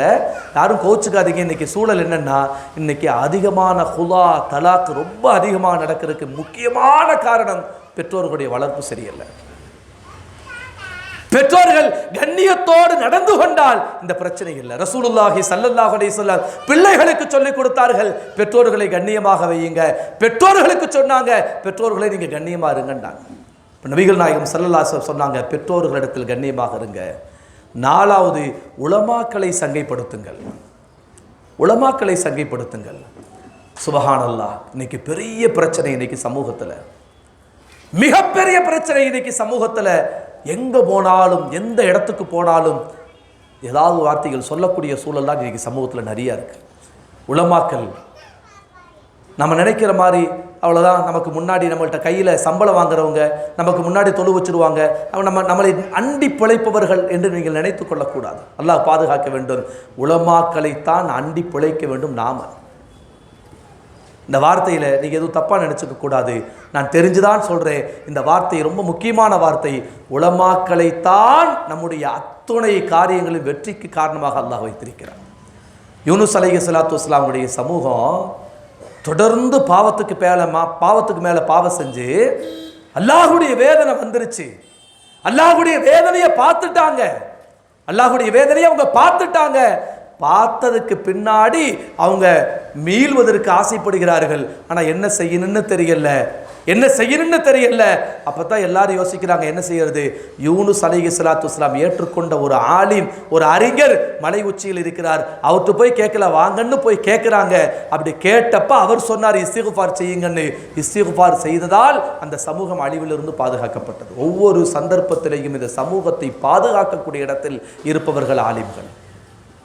நாம் சில பேர் நினச்சிக்கோ, நான் நினச்சா தூக்கிடுவேன், அப்புறம் அவர் சாப்பாட்டுக்கே அப்புறம் கஷ்டப்படுவார், பரவாயில்லன்னு வச்சுருக்கிறேன் நான். இல்லை, உன் வீட்டு பறக்கத்துக்கு அவர் அல்லாஹ் வச்சுருக்கிறான். நம்ம மாற்றி விளக்கிட்டோம். இந்த உலகத்தில் மட்டுமல்ல, மறுமையிலேயும் ஆலிம்கள் நமக்கு தேவைப்படுவார்கள். சொர்க்கத்தில் எல்லா நியாமத்துகளையும் கொடுக்கப்பட்டதற்கு பின்னால் அல்லாஹ் கேட்பான், ஏதாவது குறை இருக்கிறதா? ஒன்றும் குறையில்லையே, அல்லாஹ் திருப்தியாக இருக்கும், அல்ஹம்துலில்லாஹ். இல்லை, ஒரு செய்தி உங்களுக்கு நான் தரணும்னு நினச்சேன், நீங்களா யோசிச்சு சொல்லுங்க அப்படின்னு அல்லாஹ் சொல்லிட்டு போயிடுவான். ஹதீஸ் இது. இப்னு கதீரில் பதிவு செய்யப்பட்ட விஷயம் ரெண்டுமே, யூனுஸ் அலைஹிஸ்ஸலாம் சம்பவம் சரி, இந்த சம்பவம் ரெண்டுமே பதிவு செய்யப்பட்டிருக்கு இப்னு கதீரில். அல்லாஹ் இந்த கேள்வி கேட்டுட்டு விட்டுருவான். அவங்க சொர்க்கவாசிகள்லாம் உட்காந்து பேசுவாங்களாமா, என்னன்னு. சரி வாங்க ஆலிம்கள்கிட்ட கேட்போன்னு விட்டு ஆலிம்கள்கிட்ட பேசுகிறப்ப ஆலிம்கள் சொல்லுவாங்க, உலகத்தில் ரசூலுல்லாஹி ஸல்லல்லாஹு அலைஹி சொன்னாங்க, அல்லாஹ் நாளை மறுமையில் எல்லா நியாமத்துகளையும் கொடுத்ததற்கு பின்னால் தன்னை இந்த சமூகத்திற்கு காட்டுவான். அது மிகப்பெரிய நியாமத். அந்த நியாமத்தை சந்திப்பதைத்தான் அல்லாஹ் கேட்டு போகிறான், வாங்க அப்படின்னு அல்லாஹ்ட்ட போய் சொல்லுவாங்க. அப்புறம் அல்லாஹ் தன்னை காட்சிப்படுத்துவான் என்று ஹதீஸில் பார்க்குறோம். இந்த உலகத்திலேயும் மறு உலகத்திலேயும் ஆலிம்கள் நமக்கு தேவை. அந்த ஆலிம்களை நாம் சங்கைப்படுத்த வேண்டும். நபிகள் பெருமானார் முஹம்மது ரசூலுல்லாஹ் ஸல்லல்லாஹு அலைஹி வஸல்லம் சொன்னார்கள், உங்களில் அறிந்தவர்களை நீங்கள் கண்ணியப்படுத்துங்கள், அல்லாஹ் உங்களுடைய வாழ்வை வளமாக்குவான், அல்லாஹ் உங்களுடைய வாழ்வை பரக்கத்தாக்குவான். நபி ஸல்லல்லாஹு அலைஹி சொன்னாங்க. கண்ணியம் ஒவ்வொருவருக்கும் ஒரு கண்ணியம் இருக்குது. அல்லாஹுக்குன்னு சில கண்ணியம், ரசூலுல்லாஹுக்கு சில கண்ணியம், பெற்றோர்களுக்கு சில கண்ணியம், பெரியவர்களுக்கு சில கண்ணியம், உலமாக்களுக்கு சில கண்ணியம், வயது முதிர்ந்தவர்களுக்கு சில கண்ணியம் இருக்குது. இன்னைக்கு அதெல்லாம் இல்லாமல் போச்சு. நபிகள் நாயகம் ஸல்லல்லாஹு அலைஹி வஸல்லம் நாளைக்கு மறுமையில் இவன் எனக்கு வேணாம் அப்படின்னு ஒதுக்கிட்டா ஒருத்தனை அவன் வாழ்க்கையில வெற்றியே பெற முடியாது. குல் இன்னல் ஹாசிரீன் அல்லதீன ஹஸிரு, அல்லாஹ் குர்ஆன்ல சொல்லுவான், மறுமையில் யார் நஷ்டவாளியோ அவன்தான் மிகப்பெரிய நஷ்டவாளி. மறுமையில் யார் நஷ்டவாளி? மறுமையில நபிகள் நாயகம் ஸல்லல்லாஹு அலைஹி சொன்னாங்க. பல ஹதீஸ்களில் பல விஷயங்கள் சொல்லுவாங்க. அதில் ஒன்று என்ன தெரியுமா? இவன் என்னை சார்ந்த, இவனுக்கு எனக்கு சம்பந்தம் இல்லைன்னு நபி ஸல்லல்லாஹு அலைஹி வஸல்லம் யாரை துரத்தி விட்டுறாங்களோ அவன் மிகப்பெரிய நஷ்டவாளி. அல்லாஹ் நம்மை பாதுகாத்தல் புரிவானாக. அவங்களுடைய ஷஃபாத் இல்லாமல் வெற்றிங்கிறது சாத்தியமே இல்லை. அவங்களுடைய ஷஃபாத்தில் வெற்றிங்கிறது சாத்தியமே இல்லை. ஷஃபாத் எப்போ கிடைக்கும்? நாம் அவங்க கூட இருந்தால் தான் கிடைக்கும். நபி ஸல்லல்லாஹு அலைஹி சொன்னாங்க, இல்லை இவன் என் கூட இல்லை, ஆள் இல்லை, இவனுக்கு எனக்கு சம்பந்தம் இல்லைன்னு சொல்லி துரத்தி விடப்படக்கூடிய ஒரு மனிதன் யார்? நபிகள் நாயகம் ஸல்லல்லாஹு அலைஹி சொன்னாங்க, யார் பெரியவர்களை கண்ணியப்படுத்தவில்லையோ, சிறியவர்கள் மீது இரக்கம் காட்டவில்லையோ, ஃபலைஸ மின்னா, அவன் என்னை சார்ந்தவன் அல்லன்னு சொன்னாங்க ரசூலுல்லாஹி ஸல்லல்லாஹு அலைஹி வஸல்லம். இப்போ பெரியவங்களை கண்ணியப்படுத்தணும், வயது முதிர்ந்தவர்களை கண்ணியப்படுத்தணும். நபிகள் பெருமானார் முஹம்மது ரசூலுல்லாஹ் ஸல்லல்லாஹு அலைஹி வஸல்லம் அந்த கண்ணியத்தை இந்த சமூகத்துக்கு கற்றுக் கொடுத்தாங்க. அப்போ இந்த உலகத்தில் கண்ணியத்தை கற்றுக் கொடுத்தவர்கள் ரசூலுல்லாஹி ஸல்லல்லாஹு அலைஹி வஸல்லம். ஒவ்வொருவருக்கும் கண்ணியம் கொடுத்தாங்க. ஸல்லல்லாஹு அலைஹி வஸல்லம் அவங்க கொடுத்த கண்ணியமெல்லாம் பார்த்தோம்னா ஆச்சரியமாக இருக்கும். எல்லா சந்தர்ப்பங்களிலேயும் கண்ணியத்தை வெளிப்படுத்தி கொண்டு இருப்பார்கள். ஒரு ஆள் பள்ளிவாசலில் வர்றாரு, ஏதாவது கொடுங்கன்னு கேட்குறாரு. நம்ம பார்வையெல்லாம் எப்படி இருக்கு கொஞ்சம் யோசிச்சு பாருங்கள். நாம் கொடுக்குற 10 ரூபாய்க்கு அவன்கிட்ட 15 குறை எதிர்பார்ப்போம், 20 குறை எதிர்பார்ப்போம். இல்லைன்னா நாம் போகிற போக்கில் ஏன் நல்லா தானே இருக்கிற என்ன அப்படின்ட்டு போவோம். இதை கூட ரசூலுல்லாஹி ஸல்லல்லாஹு அலைஹி வஸல்லம் தடை செஞ்சாங்க. முடிஞ்சால் கூட, இல்லாட்டி விட்டுட்டு போயிட்டே இரு. கொடுக்கிறதாக இருந்தாலும் கூட, உபதேசம் செய்வதாக இருந்தாலும் கூட, அதிலேயும் கண்ணியத்தை பேணி பாதுகாத்தவர்கள் ரசூலுல்லாஹி ஸல்லல்லாஹு அலைஹி வஸல்லம். ஹக்கீம் இப்னு ஹிஷாம்னு சொல்லக்கூடிய ஒரு சஹாபி வர்றாங்க, வந்து கேட்குறாங்க, யா ரசூலுல்லாஹ் ஒன்றுமே இல்லை, ஏதாவது கொடுங்க. ஸல்லல்லாஹு அலைஹி வஸல்லம் அள்ளி கொடுக்குறாங்க, வாங்கிட்டு அடுத்து மறுபடியும் கேட்குறாங்க, யா ரசூலுல்லாஹ் ஒன்றுமே இல்லை கொடுங்க. ஸல்லல்லாஹு அலைஹி வஸல்லம் அள்ளி கொடுக்குறாங்க, வாங்கிட்டாரு. 3வது தடவை மறுபடியும் கேட்குறாங்க, மறுபடியும் கொடுக்குறாங்க. ரசூலுல்லாஹி ஸல்லல்லாஹு அலைஹி வஸல்லம் கொடுத்துட்டு அதுக்கப்புறம் ஹக்கீம் இப்னு ஹிஸாம் ரலியல்லாஹு தஆலா அவங்களை கூப்பிட்டு பக்கத்தில் உட்கார வச்சு தோள் மேலே கை போட்டு சொன்னாங்க, ஹக்கீம் நீங்கள் கேட்டீங்க, நான் நிரப்பமாக கொடுத்துட்டேனா? ஆம் யா ரசூலுல்லாஹ், நிறைய கொடுத்துட்டீங்க. நான் உங்களுக்கு ஒரு செய்தி சொல்லலாமா?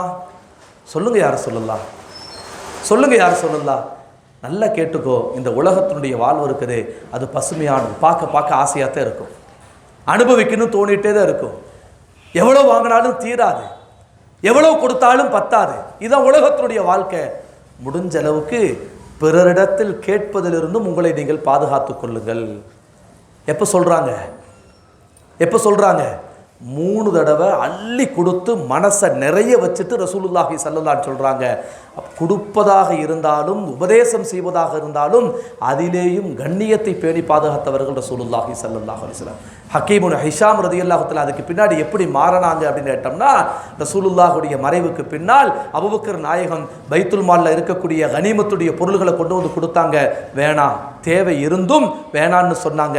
உமர் ரலியல்லாஹு தஆலா கொடுத்தாங்க, வேணான்னு சொன்னாங்க. எந்த அளவுக்கு இவங்க வேணான்னு சொல்ல ஆரம்பிச்சாங்க, பிறர் பக்கம் தேவையாகாம ஆரம்பிச்சாங்கன்னா, குதிரையில் போவாங்க.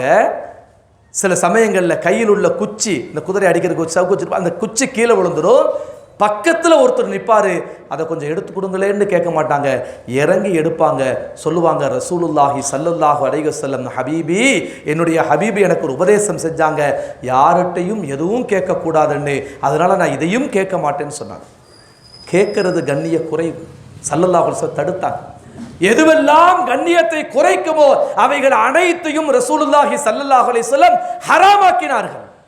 அது கூடாதுன்னாங்க, அதை செய்யாதீங்கன்னாங்க. கடன் வாங்குவதை கூட ரசூலுல்லாஹி ஸல்லல்லாஹு அலைஹி வஸல்லம் முடிந்த மட்டிலும் தவிர்த்து கொள்ளுங்கள்னு சொன்னாங்க. ஒரு கட்டத்தில் சொன்னாங்க, கடன் வாங்கிடுவீங்க, ஆனால் காலையில் எந்திரிக்கிறப்ப கை சேதத்தோடு எந்திரிப்பீங்க, நைட்டு தூங்குறப்ப பயத்தோடு தூங்குவீங்க, சில சமயங்களில் பொய் சொல்ல வைக்கும், சில சமயங்களில் உங்களுடைய கண்ணியத்தை குறைத்துவிடும், முடிஞ்ச அளவுக்கு இருக்கிறத கொண்டு அல்ஹம்துலில்லாஹ்னு வாழ பழகுங்கன்னு சொன்னாங்க ஸல்லல்லாஹு அலைஹி வஸல்லம். கடன் கூட வாங்காத, கடன் கொடுக்க சொன்னாங்க ஸல்லல்லாஹு அலைஹி வஸல்லம். தர்மம் செய்ய சொன்னாங்க ரசூலுல்லாஹி ஸல்லல்லாஹு அலைஹி வஸல்லம். குதிரையில வந்து கேட்டாலும் இல்லைன்னு சொல்லாத, அள்ளி குடுன்னு ஒரு பக்கம் சொன்னாங்க. ஆனா ரசூலுல்லாஹி ஸல்லல்லாஹு அலைஹி வஸல்லம் எதுவுமே இல்லைனாலும் கையேந்திராத, அல்லாஹ் உனக்கு தருவான், தன்மானத்தோடு வாழு, சுயமரியாதையோடு வாழுன்னு சொன்னாங்க. கண்ணியத்தோடு வாழ சொன்னாங்க ஸல்லல்லாஹு அலைஹி வஸல்லம். சுயமரியாதையோடு வாழ சொன்னாங்க. எதுவெல்லாம் சுயமரியாதையை குறைக்குமோ அனைத்தையும் ஹராமாக்கினாங்க. ஒரு மனிதனுடைய கண்ணியத்தை குலைப்பது இருக்கிறது மிக மோசமான பாவம், மிக மோசமான பாவம். இன்றைக்கெல்லாம் நாம் எந்த சிந்தனையில் நம்முடைய வாழ்க்கை போகுதுன்னே விளங்கலை. சாதாரணமாக போகிற போக்கில் என்ன செஞ்சிடறோம், அவர் அப்படி, இவர் இப்படி, அவரை பற்றி குறை, இவரை பற்றி குறை, இவரை பற்றி குறை, சாதாரணமாக குறைகள் சொல்லிட்டு போகிறோம். பார்த்தீங்களா? இதெல்லாம் ஹராம். ஹராம் இல்லை, இதெல்லாம் பெரும்பாவம். இதெல்லாம் பெரும்பாவம். புறம் பேசுதல், இட்டுக்கட்டுதல், கோல் சொல்லுது, இதெல்லாம் பெரும்பாவம். ஏன்னா ஸல்லல்லாஹு அலைஹி வஸல்லம் ஒரு மனிதனுடைய அடையாளத்தை சிதைப்பதை மிக வன்மையாக கண்டித்தார்கள். இப்போ என்னை பற்றி நீங்கள் பார்க்குறீங்க, ஹஸரத் வந்திருக்கிறாரு, நல்லா பேச அப்படின்னு ஒரு எண்ணம் இருக்குது உங்களுக்கு. இல்லை பயான்லாம் முடிஞ்சு போனதுக்கு பின்னாடி ஹஸரத் சொல்கிறாங்க, அவர் யார் தெரியுமா, இங்கே ஓதுறப்ப அவர் என்னென்ன செஞ்சார் தெரியுமா உங்களுக்கு, அப்படி இப்படி அப்படி அப்படின்னு சொன்னால் இது எவ்வளோ மோசமான ஒரு விஷயம்னு கேட்டோம்னா, ஹதீஸில் ரசூலுல்லாஹி ஸல்லல்லாஹு சொல்கிறாங்க, ஈசா அலைஹிஸ்ஸலாத்து வஸ்ஸலாம் அவங்கள பற்றி ஒரு செய்தி சொல்கிறாங்க. ஒருத்தர் வந்தாராமா, ஈசா அலைஹிஸ்ஸலாத்து வஸ்ஸலாம் அவங்கள்ட்ட போய் சொன்னார்களாமா. என்ன சொன்னார், உங்களை பற்றி இவர் இப்படிலாம் சொல்லிட்டு இருக்கிறாரு, உங்களை பற்றி இவர் இப்படிலாம் சொல்லிட்டு இருக்கிறாருன்னுட்டு அவர் சொன்ன குறைய இவர் சொன்னாராமா. இப்போ ஈசா அலைஹிஸ்ஸலாத்து வஸ்ஸலாம் சொன்னாங்க, அவர் என்னை நோக்கி அம்பை வீசினார், அது குறி தப்பி வேற எங்கேயோ விழுந்துருச்சு, அந்த அம்பை எடுத்து என் நெஞ்சிலேயே நீங்கள் குத்திட்டீங்க அப்படின்றாரு. நல்லா கவனிக்கணும். அவர் என்ன நோக்கி ஒரு அம்பு வீசினாரு, அது குறிதவரை எங்கோ போய் விழுந்து விட்டது, அந்த அம்பை எடுத்துட்டு என் நெஞ்சிலேயே நீங்க குத்திட்டீங்க அப்படின்றார். ஹதீஸ்ல ரசூல் ஸல்லல்லாஹு அலைஹி சொல்றாங்க. அது மாதிரி தான் சில சமயங்கள்ல இதை கூட சொல்லாதீங்க, யாரோ பேசிட்டு போட்டு உங்களை பத்தி இப்படி பேசுறது தெரியுமா அப்படின்னு சொல்றது, அதுவும் பெரிய பாவம் தான். இது ஏன் ரசூலுல்லாஹ் தடை செஞ்சாங்க அப்படின்னு கேட்டோம்னா, இது மனிதனுடைய கண்ணியத்தை சிதைக்கக்கூடிய ஒன்று, அடையாளத்தை அழிக்கக்கூடிய ஒன்று. இது ஹராம்னு சொன்னாங்க ரசூலுல்லாஹி ஸல்லல்லாஹு அலைஹி வஸல்லம். ஹராம் இது. எப்படி முகத்தில் அடிக்கிறது ஹராம். ஸல்லல்லாஹு அலைஹி சொன்ன வார்த்தை, லா தத்ரிபு உஜூஹக்கும், உங்களுடைய முகத்தில் குழந்தைகளை யாரையும் அடிக்காதீங்கன்னாங்க ஸல்லல்லாஹு அலைஹி வஸல்லம். முகத்தில் அடிக்கிறது ஹராம். ஏன் அடிக்கக்கூடாது? தஃப்சீர்களில் விளக்கங்கள் எழுதுவாங்க. என்னென்னு கேட்டோம்னா, முகத்தில் நீங்கள் அடிக்கிறப்ப ஏதாவது தழும்புகள் அப்படி இப்படி ஏதாவது ஆயிடுச்சுன்னா அது அவனுடைய உருவத்தை மாற்றக்கூடியதாக மாறிடும், அது அவனுடைய கண்ணியத்தை குறைக்கக்கூடியது. முகத்தில் அடிக்கிறது ஹராம் நாங்கள் ஸல்லல்லாஹு அலைஹி வஸல்லம். முகத்தில் அடிக்கிறது எவ்வளோ பெரிய ஹராமோ அதை விட மிகப்பெரிய ஹராம் அவனுடைய அடையாளத்தை அழிப்பது. இன்னைக்கு அது சாதாரணமாக நடந்துட்டு இருக்குது. இன்னைக்கு சாதாரணமாக நடக்குது. ரசூல் ஸல்லல்லாஹு அலைஹி வஸல்லம் எந்த அளவுக்கு இந்த மனித சமூகத்தை கண்ணியமாக்குனாங்க அப்படின்னா, நான் கடைசியாக சில விஷயங்களை சொல்லி நான் முடிச்சிடறேன். நான் இதை கொடுத்தா முடிக்கணும்னு அர்த்தம், அப்படி தானே? முடிச்சிடறேன் இன்ஷா அல்லாஹ். ஸல்லல்லாஹு அலைஹி வஸல்லம் மனிதனுடைய கண்ணியத்தை எந்த அளவுக்கு உயர்வாக வச்சாங்க அப்படின்னு கேட்டோம்னா, நமக்கெல்லாம் தெரியும். ஸல்லல்லாஹு அலைஹி வஸல்லம் சஹாபாக்கள் உட்கார்ந்துருக்கிறாங்க, ஒரு யூதருடைய ஜனாசா வருது தெரியுமா? ஒரு யூதனுடைய ஜனாசா வருது. ஸல்லல்லாஹு அலைஹி வஸல்லம் எந்திரிச்சு நிற்கிறாங்க. சஹாபாக்கள் கேட்குறாங்க, இன்னஹு யஹூதி, அவர் ஒரு இஸ்லாத்தை ஏற்றுக்கொண்டவர் இல்லையே, அவருக்காக நீங்கள் எந்திரிச்சு நிற்கிற தேவையில்லையே. ஸல்லல்லாஹு அலைஹி வஸல்லம் இன்னஹு இம்ரவுன், அவர் ஒரு மனுஷன் இல்லையா, அவர் ஒரு மனிதன் இல்லையா? ஸல்லல்லாஹு அலைஹி வஸல்லம் கேட்ட வார்த்தை. அப்ப உயிர் போனதற்கு பின்னாலும் அவன் முஸ்லிமாக இல்லை என்று சொன்னாலும், பிணமாக இருந்தாலும் அவரையும் கண்ணியப்படுத்த சொன்னது இஸ்லாமிய மார்க்கம். அவரையும் கண்ணியப்படுத்தினார்கள் நபிகள் பெருமானார் முஹம்மது ரசூலுல்லாஹ். எவ்வளோ பெரிய விஷயம் பார்த்தீங்களா? அவரையும் கண்ணியப்படுத்துங்க. ஆனால் அடுத்து இன்னொரு செய்தி இருக்குது. என்னன்னாட்டா, ஸல்லல்லாஹு அலைஹி வஸல்லம் சொன்னாங்க, மௌத்தா போனதுக்கு பின்னாடி அப்படியே தூக்கி குழியில் போட்டுறாதீங்க. ஏன்னா சில மதங்களில் என்ன செய்வாங்க, சில ஜாதிகள் சில இடங்களில் என்ன செய்வாங்கட்டோம்னா, எந்த நிலையில் மௌத்தாகிறவரை இறக்குறாரோ அதே நிலையில் குழியில் கொண்டு வந்து வச்சுருவாங்க. சில குறிப்பிட்ட காஸ்ட்டில் அப்படி இருக்குது. திடீர்னு பாத்ரூமில் போய் விழுந்து வயிற்றால் போய் மௌத்தா போயிட்டாருன்னா அந்த நஜிஸோடு அப்படியே கொண்டு வந்து இறக்கிடுவாங்க. சுத்தமே பண்ணக்கூடாது, அவங்க ஷருத்தது. ஸல்லல்லாஹு அலைஹி வஸல்லம் இந்த மனித சமூகத்தை எவ்வளோ கண்ணியப்படுத்திருக்கிறாங்க. இறந்து போனதற்கு பின்னாலும் அவனை கண்ணியமாக வைங்க. யாராவது வருவாங்க ஜனாசா பார்க்கறதுக்கு வருவாங்க. பொதுவாக மௌத்தா போனோன்னா 9 முடிச்சுகளும் என்ன செஞ்சிடும், லூஸ் ஆகிடும், எல்லாமே வெளியில் போயிடும், உடம்புல கழிவுகளே இருக்காது, எல்லா கழிவும் போயிடும். அப்போ மலம் இது எல்லாமே வெளியில் வந்துடும், ஒரு விதமான வாடகை அடிக்க ஆரம்பிச்சிடும். ஸல்லல்லாஹு அலைஹி சொன்னாங்க, மவுத்து உறுதியாயிருச்சா உடனே நீங்கள் செய்யணும், என்ன செய்யணும், அடிக்கழிவு போடுங்க. இருக்கா? நம்ம ஊரில் இருக்கா?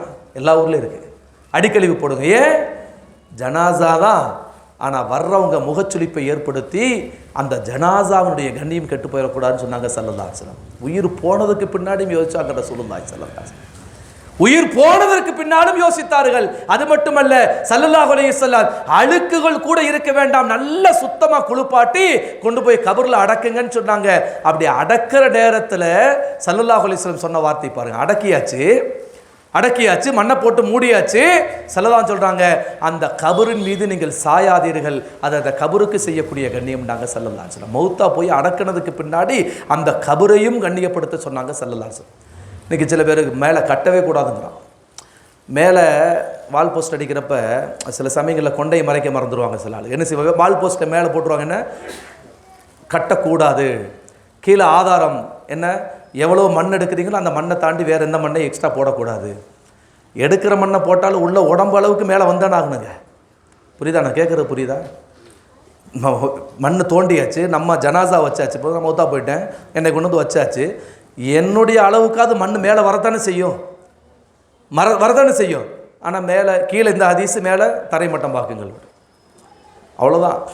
சில ஆளுகளுக்கு ஹத்தமல்லாஹு அலா குலூபிஹின் அல்லாஹ் சொன்ன மாதிரி உள்ளத்தை அல்லாஹ் சீல் வச்சுட்டான், அவ்வளோ, வேற ஒன்றும் பண்ண முடியாது. அல்லாஹ் உங்களுக்கு ஹிதாயத் தருவானா. ஹைர். அப்போ ஜனாசா அடக்கினதுக்கு பின்னாடி அந்த கபரிலேயும் நீங்கள் சாயாதீர்கள். காரணம், உள்ளே இருப்பவருக்கு சில சமயங்களில் வேதனை தரும், அது கண்ணிய குறைவுன்னு சொன்னாங்க ஸல்லல்லாஹு அலைஹி வஸல்லம்.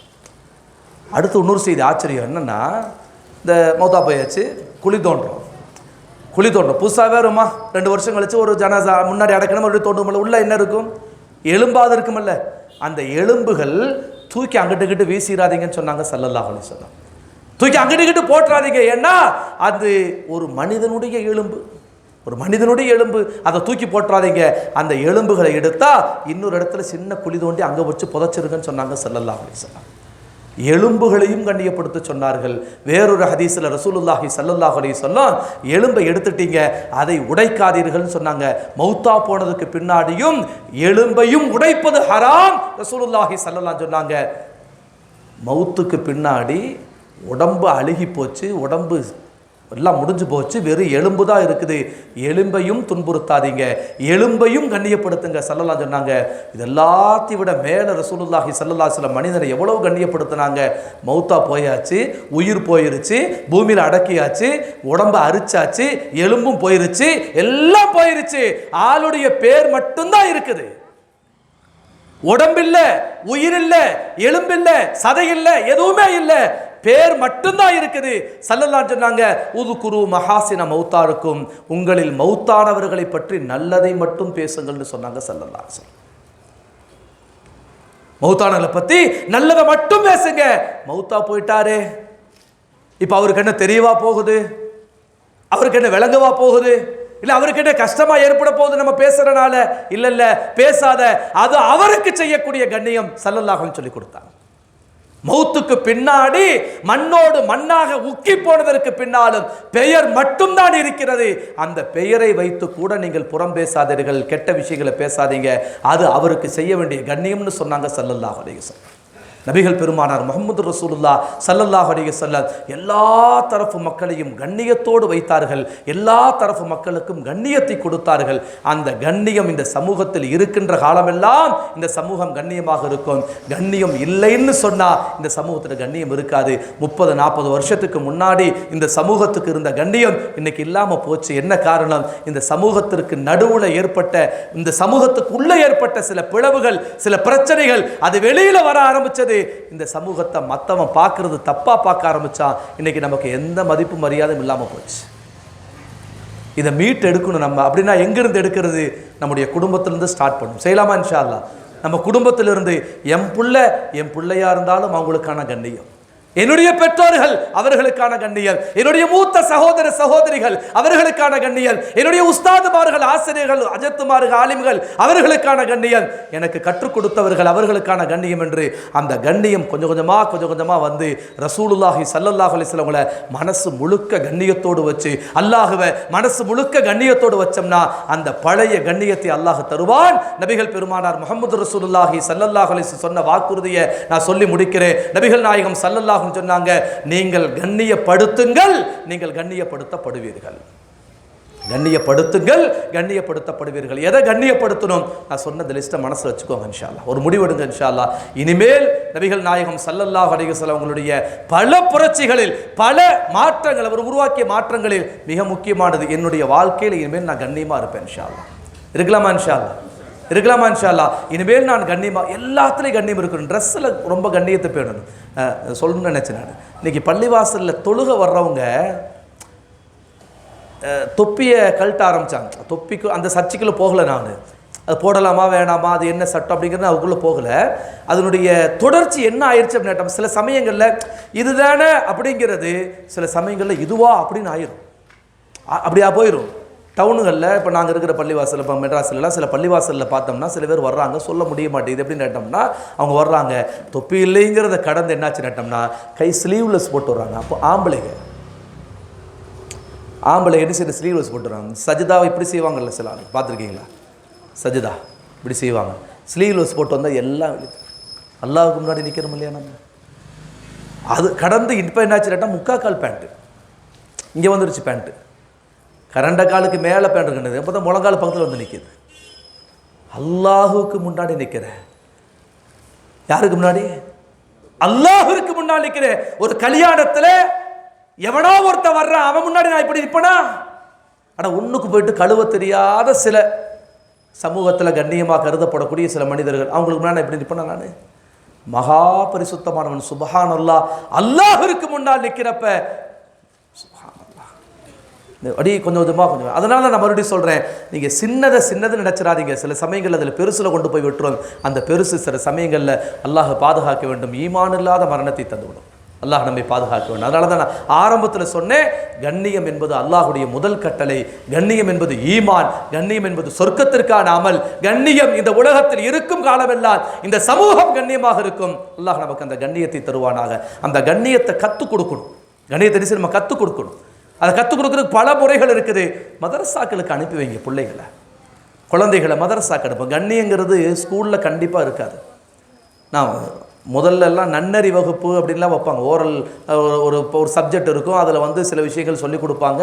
இன்றைக்கி எல்லாமே மனப்பாடம் பண்ணி மார்க்குக்காக, திருக்குறள் கூட மார்க்குக்காக தானே தவிர படித்து விளக்காப்பெல்லாம் எதுவுமே இல்லை. இது எங்கே அப்போ இதெல்லாம் எங்கே கற்றுக்க முடியும்னா மதரசாக்களில் தான். காலை மாலை மதரசாக்களுக்கு அனுப்பி வைங்க. குறிப்பாக பெண் பிள்ளைகளுக்கு என்ன செய்யுங்க, மதரசாக்களுக்கு அனுப்பி வைங்க. ஒரு குறிப்பிட்ட வயசாயிருச்சா, பள்ளிக்கூடம் போகலையா, வீட்டில் இருக்கிறாங்களா, நல்லா அவங்களுக்கு பெரிய கிருபையை கொண்டு மிகச்சிறப்பான ஒரு மதரசா நம்ம பகுதியில் இருக்குது, மிஃப்தாஹுல் ஜன்னா. எவ்வளோ அழகான மதரசா. இங்கே தான் என்னுடைய அக்கா பிள்ளை இங்கே தான் படித்தது. எங்கள் அக்கா பிள்ளை இங்கே தான் படித்தது. ஒரு நல்ல சூழல் உருவாகும். ஒரு குடும்பத்தில் அழகான ஒரு கண்ணியமான சூழல் உருவாகும். இது மாதிரி மதரசாக்களுக்கு அனுப்புறப்ப அல்லாஹுடைய கண்ணியம், ரசூலுடைய கண்ணியம், பெரியவங்களுடைய கண்ணியம், அம்மாட்ட எப்படி நடக்கணும், அத்தாட்ட எப்படி நடக்கணும், கணவன்ட்ட எப்படி நடக்கணும், கணவனுடைய சொந்த மதத்தை இதெல்லாம் சொல்லிக் கொடுக்கக்கூடிய மதரசாக்கள். அந்த மதரசாக்களில் நம்முடைய பிள்ளைகள் ஓத ஆரம்பிச்சுட்டாங்கன்னா அல்ஹம்துலில்லாஹ் அந்த குடும்பம் ரொம்ப சிறப்பாயிடும். மதரசாக்களை உருவாக்கணும், மதரசாக்களை ஆதரிக்கணும், மதரசாக்களில் நம்முடைய பிள்ளைகளை கொடுக்கணும். அந்த மதரசாக்களுடைய வளர்ச்சியில் நாம் பங்கெடுக்கின்ற பொழுது அது மட்டும் வளர்வதல்ல, வெள்ளத்தனையது நீர்மட்டம் அப்படிங்கிற அந்த இதில் சொல்கிற மாதிரி தண்ணி உயர உயர அந்த தாமரை உயர்வதைப் போல அந்த பிள்ளைகளுடைய கல்வி உயர்றப்ப குடும்பம் உயரும், குடும்பம் என்ன செய்யும், உயரும். அந்த அடிப்படையில் தான் நம்ம மதரசாக்கள் மிஃப்தாஹுல் ஜன்னா அழகாக நடந்துட்டு இருக்குது. இப்போ சமீப மதரசா கட்டிகிட்டு இருக்கிறாங்க. உங்கள் எல்லாத்துக்கும் தெரியும், பார்த்துருப்பீங்க நீங்கள். அழகான பில்டிங் சூப்பராக கட்டுறாங்க. இது இன்னும் சீக்கிரமாக வந்துருச்சுன்னா இன்னும் நிறைய குழந்தைகள் ஓதலாம். நான் போய் பார்த்துட்டு வந்தேன். நான் ரொம்ப சிறப்பாக இருக்குது. அல்ஹம்துலில்லாஹ். அல்லாஹ் அந்த மதரசாவுடைய நிர்வாகிகளுக்கு அல்லாஹ் பரக்கத் செய்வானாக. அந்த உதவி செய்யக்கூடியவர்களுக்கு அல்லாஹ் பரக்கத் செய்வானாக. அந்த நபர்கள் எல்லாருக்கும் அல்லாஹ் பரக்கத் செய்யும். ஏன்னா பெண்கள் மதரசாங்கிறது சமூகத்தினுடைய சீர்திருத்தம், சமூகத்தினுடைய சீர்திருத்தம். அதுக்கு நீங்கள் பாடுபடுறீங்கன்னா அது மிகப்பெரிய பாக்கியம். அது மிகப்பெரிய பாக்கியம். அந்த பாக்கியத்தை அல்லாஹ் உங்களுக்கு கொடுத்துருக்கிறா. அல்லாஹ் நிறைவேற்றி தருவானாக. இன்னும் கொஞ்சம் வேலைகள் இருக்குது. ஒரு 10-20 லட்ச ரூபாய்க்கு உண்டான வேலைகள் இருக்குது. சீக்கிரமாக அந்த வேலைகள் முடிஞ்சு அங்கே மதரசாவை அடுத்த தடவை இன்ஷா அல்லாஹ் இது மாதிரி பயான்கள் பெண்களுக்கு நல்ல நல்ல விஷயங்கள்லாம் அங்கே நடக்கணும். அங்கே என்ன செய்யணும்? வேக வேகமாக அங்கே நடக்கணும். அங்கே இருந்து இந்த மக்கள் எல்லாரும் ஒரு சிறப்பான ஒரு ஒரு ஒரு வழிகாட்டுதலை பெற வேண்டும். அல்லாஹ் அதற்கு கபூல் செய்தல் புரிவானாக. அல்லாஹ் சுப்ஹானஹு வ தஆலா நம்முடைய ஒவ்வொரு செயல்பாடுகளையும் சிறப்பானதாக கண்ணியமானதாக ஆக்கி வைப்பானாக. அல்லாஹ் சுப்ஹானஹு வ தஆலா எதை சொன்னோமோ எதை கேட்டோமோ அதன்படி நம்முடைய வாழ்வில் கடைபிடிக்கக்கூடிய நல்ல பாக்கியத்தை தந்தல் புரிவானாக. கிருபையில் ரஹ்மானை, படைத்தவனை, பரிபாலிப்பவனை, யா அல்லாஹ் எங்களுடைய எல்லா பாவங்களையும் மன்னித்தருள் புரிவாயாக. கடந்த காலத்தில் நாங்கள் செய்த பாவங்களை யா அல்லாஹ் பகரமில்லாமல், தண்டனை இல்லாமல், வேதனைகள் இல்லாமல் மன்னித்தல் புரிவாயாக. வருங்காலத்தில் பாவங்கள் செய்யாத ஒரு சூழலை எங்களுக்கு தந்தல் புரிவாயாக. யா அல்லாஹ் கிருபையில் ரஹ்மானை உன்னை கண்ணியப்படுத்தி வாழக்கூடிய பாக்கியம் தருவாயாக. நபிகள் நாயகம் ஸல்லல்லாஹு அலைஹி வஸல்லம் கண்ணியத்தை யா அல்லாஹ் சரியான ஒரு நிறைவேற்றக்கூடிய பாக்கியம் தருவாயாக.